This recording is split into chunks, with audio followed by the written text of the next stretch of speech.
This clip is from the Fox TV show Outnumbered, and for those of you who are unfamiliar with it, Outnumbered is a television program, that's a news talk show that is hosted by 4 different women, but the gimmick is, every day they bring on a man to discuss politics with them, hence he's outnumbered. Because the target demo for Fox News is horny old men whose ultimate fantasy is to be surrounded by young, attractive women who will echo their bigoted thoughts. But it took a weird left turn in this show because they had to confront the uncomfortable reality that blue states have a lower crime rate than red states. So check this out. I really want to applaud this TikTok creator because he absolutely exposed Fox News for exposing themselves. Let's watch. And I also think we have to look at crime in a really important, inquisitive, and civil way. If you look at counties and cities and states, crime is higher in red and Republican states more than it is in liberal cities.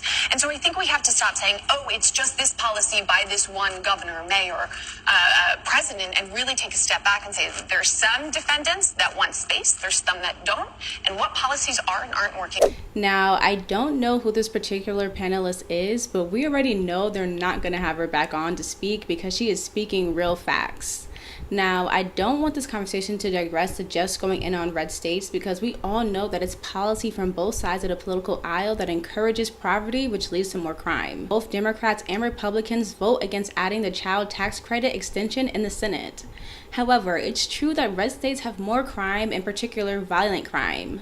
In a study done by Third Way, and contrary to what right-wing media claims, red cities and states have the highest murder rates in the country. Of the top 10 states with the highest murder rates, 8 out of 10 are Republican controlled. Further into the study, we see that of the 25 states who voted for Trump in 2020, the murder rates were 40% higher than the states that voted for Biden, and many of those states far exceed the national average murder rate. But unfortunately, Republicans have a hard time believing that. Sorry, blue cities crime is going up rampantly, so you can talk about red states. Look how they all just fall apart and go crazy when faced with the truth. They can't handle it, or maybe they know the boss behind the camera won't be happy if they aren't tap dancing to the beat of the fake news drum. They don't want to lose their cushy jobs, even if it means they have to peddle lies and disinformation. Let's watch more. There's some defendants that want space, there's some that don't, and what policies are and aren't working. And also, sorry. blue cities crime is going up rampantly, so you can talk about red states, but let's talk about where the crime is Jacksonville happening. is the murder capital of Florida. Kern is the murder capital of California. That was great. Absolute pandemonium. Because, I mean, she broke one of the prime rules of Fox. You don't let the cat out of the bag by telling the truth about these nonsense right-wing narratives that we've heard for our entire lives. And one of the major ones is their assertion that blue states are absolute hellholes. How many times during the COVID lockdowns did you hear that we're sick of bailing out poorly run blue states, when it's the exact opposite? Red states, the majority of the top 10 states that take money from the government, might be all 10, more than they give, are all red states. Red states are worse than blue states when it comes to crime, when it comes to murder, when it comes to poverty, when it comes to drug overdoses, when it comes to teen births, to teen mothers. This gentleman is absolutely correct. Red states lead the way when it comes to violent crimes, poverty, teen pregnancy, crumbling infrastructure, threats to childhood. The list unfortunately goes on. While this may seem like an aha moment to us Republicans, we really need to think about the citizens of red states who have to deal with these conditions, and also why those in power allow those conditions to continue to worsen. We have to examine power in order to find those answers.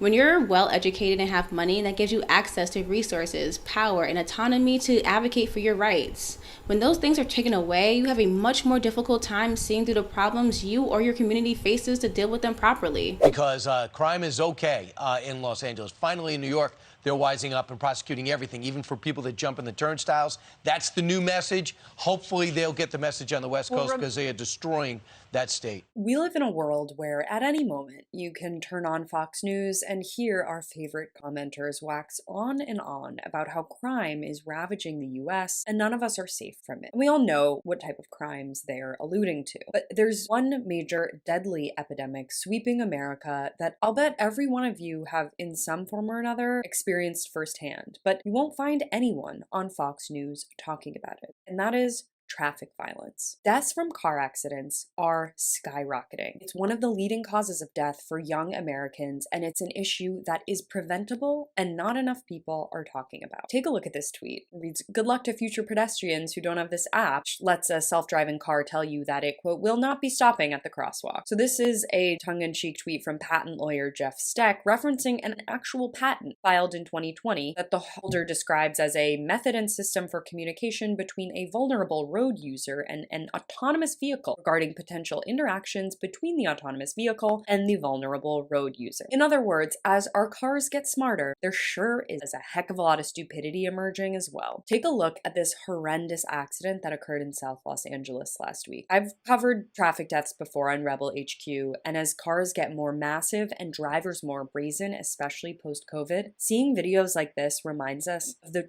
terrifying thought that this could literally be any of us. Take a look at this video study and NBC did in which a mother sits in a new SUV whose blind spot is so big she quite literally cannot see 9 children lined up in front of the car's bumper. 9 children are lined up perpendicularly in front of the car and the woman in the driver's seat can't see any of them. A 16-foot blind spot in a model that champions itself as a family car with the latest safety features is an abomination. This is very scary for a lot of consumers who think they're getting the best in terms of safety. And what's interesting is it seems like mothers are at the front lines of sounding the alarm about this issue. Women are far more skeptical of autonomous car safety, according to a new Pew report. And the bad policies just keep coming. One unfortunate part of the Inflation Reduction Act you might have missed is that it includes a bunch of EV tax credits, but they're only applicable to trucks, vans, and SUVs. David Zipper, an academic who studies cities and mobility, dead on with his question here. With traffic deaths spiking, why on earth would Congress incentivize buying an expensive truck or SUV instead of a sedan? In terms of car safety, all of the bells and the whistles that are now added don't change the fundamental fact that the sheer design and size of cars today is going backwards. City after city is seeing skyrocketing pedestrian deaths, and we as Americans have passively accepted this as part of our lives. But we don't have to. There are both car technologies and city infrastructure policies that can drastically reduce these unnecessary